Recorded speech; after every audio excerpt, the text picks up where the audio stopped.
All right, if you're anything like me and you are not feeling like going out or too lazy to make a sandwich, like, come on, man, you got food at home. You know, you use one of those apps. You use DoorDash or Grubhub, Uber Eats, quality fast food on my doorstep. It's worth it. And if you mean by quality a filet o fish with the cheese on the side of the bread for some reason, your standards have lowered over the years, haven't they? Anyway, the other day I ordered DoorDash, and as I was finishing up, it gave me the option to do what they call the double dash. So I did. No specific reason, no special occasion. I just had $15 burning a hole in my pocket. So yeah, both orders go through, and I get a message saying Jose is approaching with your order, and I'm like, okay, that's cool, that's convenient, but I could have sworn his name was John. What's going on? Yep, you check again. Now it says John is approaching with your meal, and you pulled a whole standoff at this point because both drivers showed up at the same time. Like, you don't know if they're rivals. Like, hello, Newman. Okay, sorry. I've been rewatching Seinfeld recently, but I thought we had an agreement that I cover the West from B Dubs to Wawa, and you cover the East from McDonald's to 7-Eleven. You're getting sloppy, bruh. Yes, but when the app is busy in a specific area, I'm gonna jump for it, man. So I did. Take that. And then the other guy gets all Clint Eastwood on you. You gotta ask yourself, do you feel lucky, punk? Wait, why yes, it was a $9 dash, totally worth it. If you'll excuse me, I gotta take a picture of the food. Go ahead, make my day. I have this hankering suspicion that people under 30 did not get that reference.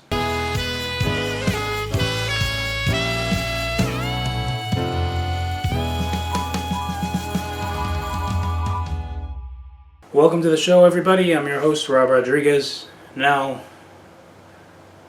the way things work out, like TikTok.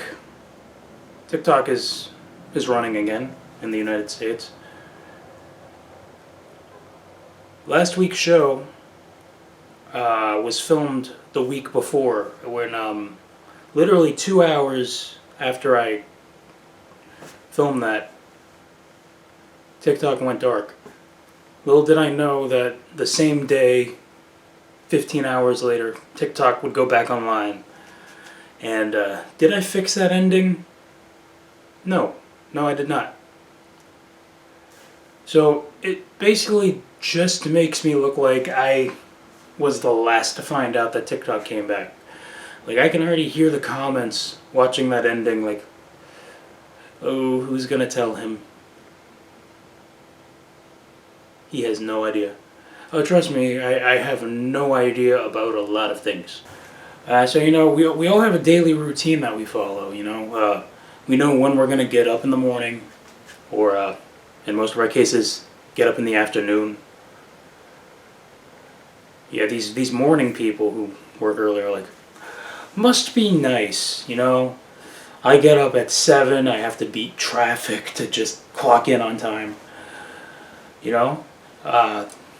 What are you doing? You're sleeping through Good Morning America. Like, what is keeping you playing Fortnite at 3 a.m.? Okay. First off, it's Call of Duty Black Ops. And second, You don't know. Well, you can't judge. Like, they could be third shift for all we know, or up just cause I don't game. Anyway, for most of us, our routines are basically uniform. We know exactly what we'd like to do, the shows we watch, the music we listen to. Not a lot of room for change, unless somebody convinces us otherwise to try something new. And we actually listen. Now, friends and family are gonna take credit because they recommended this, but it's all you. I mean, if it were them, you would have started doing this stuff the year before you actually got into it. Now, we're listening. We're just not gonna do it right away. I mean, admittedly, a lot of us can be stuck in our ways, stubborn, as some put it. But we already have a plethora. Yeah, I know some big words. A plethora of interests. But every time we're out in public, we hear people talking about new shows, new movies. It gives us the fear of missing out, and new music from artists you've never heard of. And to be honest, it's confusing. I mean, not only the beats, but their name has so many symbols in it.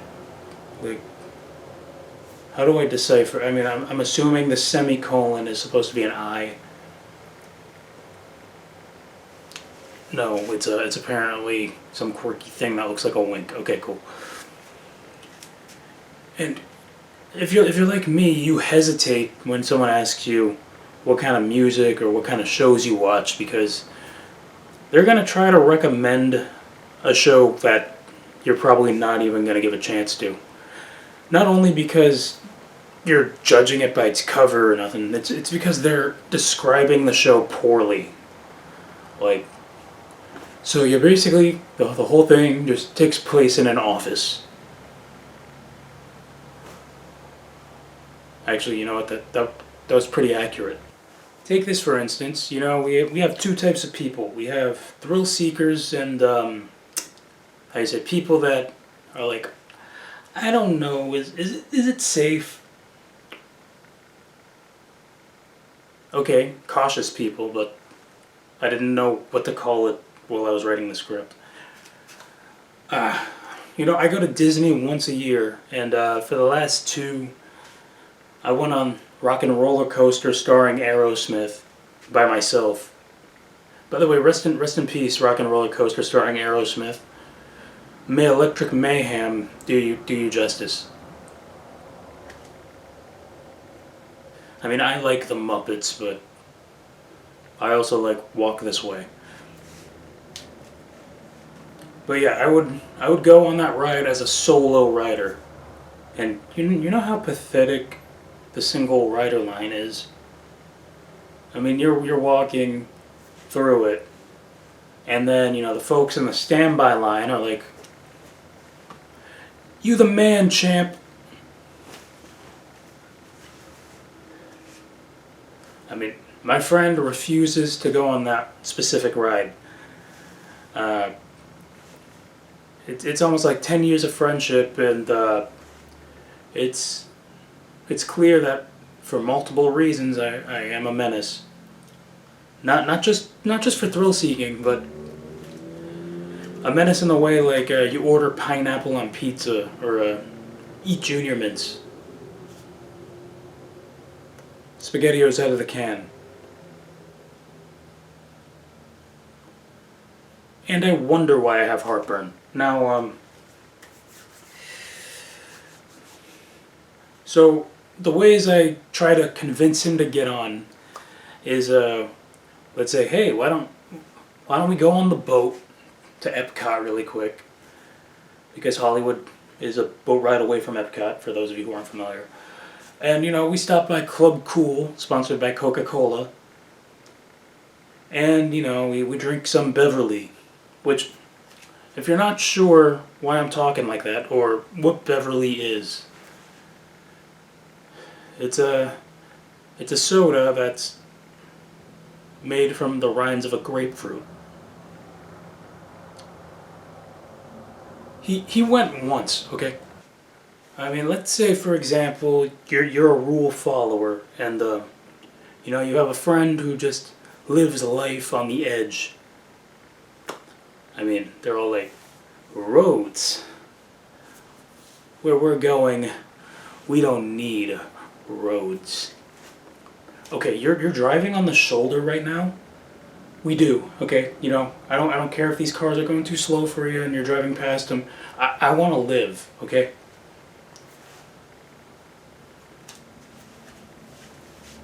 So much I haven't done yet. But imagine how stressful it must be to go out with friends who break the rules. Like at movie theaters, you can pick out your seats, and you paid for them, but they wanna sit in a different aisle because the screen looks better from there. At this point, who's convincing who of what? I mean, you're like, get down here. Like, I paid for these seats. I know, but these seats are way better. You see this? I can watch the movie and actually see the whole trivia question. Where you sat, it's like I can only see the word "the." I don't want a repeat of what happened at Deadpool and Wolverine. Yeah, somebody was sitting in somebody's seat. Management got involved. They were blocking the screen, so you completely missed Deadpool dancing to "Bye Bye Bye." The moment's gone. Had to watch it on digital.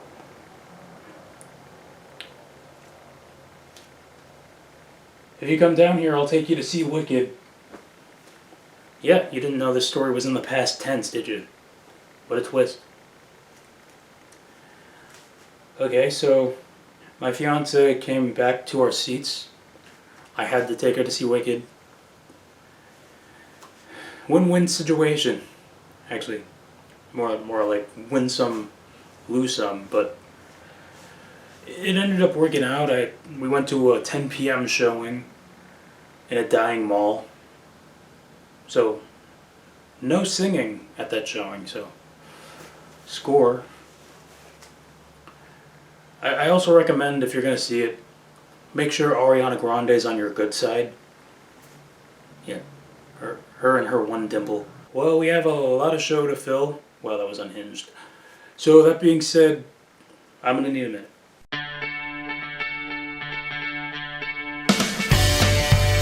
So, I get asked all the time, and by that I mean I ask myself from time to time, hey Rob. Yeah, I refer to myself in the third person. Hey Rob, when are you gonna shift gears with the show, make it more adult-oriented and, mature the format? I mean, dude, you're almost 30. Okay, and to that I say, not until next year. Like, listen, I'm 28 now. I'm going to be 29 until December 2026. However, the new Ice Age and Shrek movies are going to happen days after I turn 30. Crisis. No, but basically, over time, the format has evolved. But one thing has stayed consistent. We watch what we say here. I run a pretty clean production, and basically I watch my mouth when the cameras are on. That being said, I can neither confirm or deny that I use profanity in my personal life, but hey, I'll leave it at this. If I'm driving and somebody cuts me off, I mean, what was the point of that? I mean, that better learn some fucking manners and learn how to not drive like a little bitch. Mama didn't raise no b. That fudging ascot better learn some fudging manners and learn how to not drive like a little biscuit. Mama didn't raise no biscuit. It's time for that weekly list known as the possibility list. It's kind of like having dinner at a ranch and all they have is honey mustard.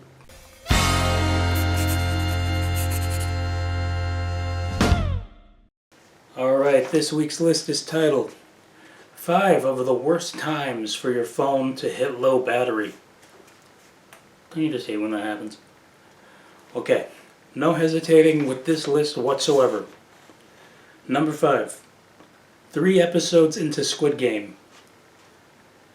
Number 4, you currently have the aux. I mean, listen, you're controlling music in the car. Take that time to your advantage. Like, whatever you do. Like, especially who you're in the car with. Like, you want to listen to pop, some rock. Nobody has time for mumble rap. Again, music taste is subjective. Number 3, you're currently in the lead for highest bidder.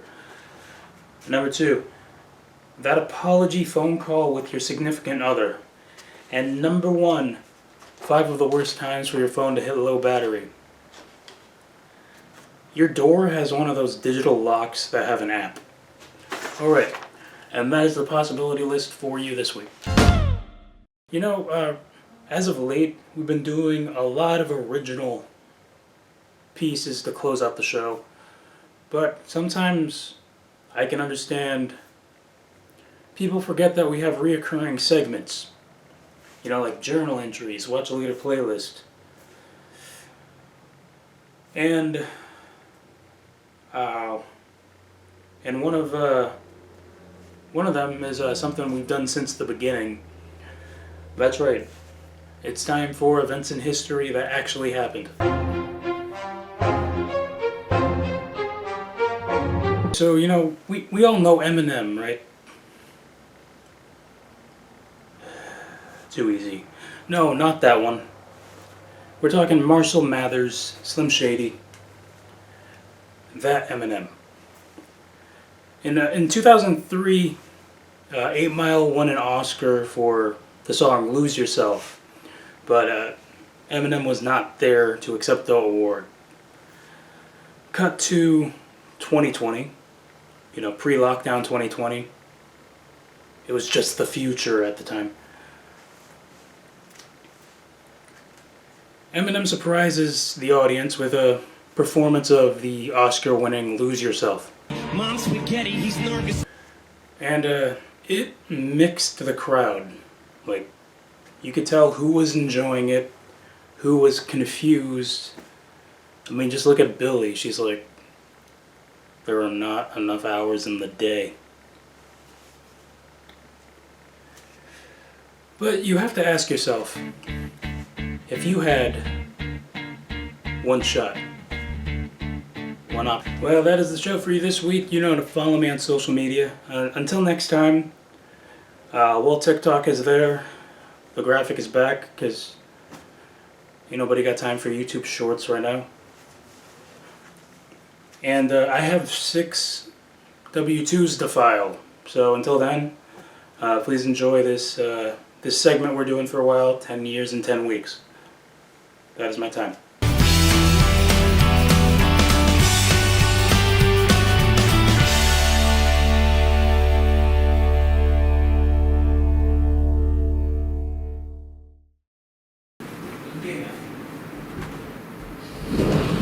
Okay guys, listen, I know it's your turn to host the game night here, but it's 12:30 in the morning. Can you guys keep it down? I got a bit of a thing I'm doing here. Come on, Rob. This is my one day alone away from you. Like, look, you have your hands free.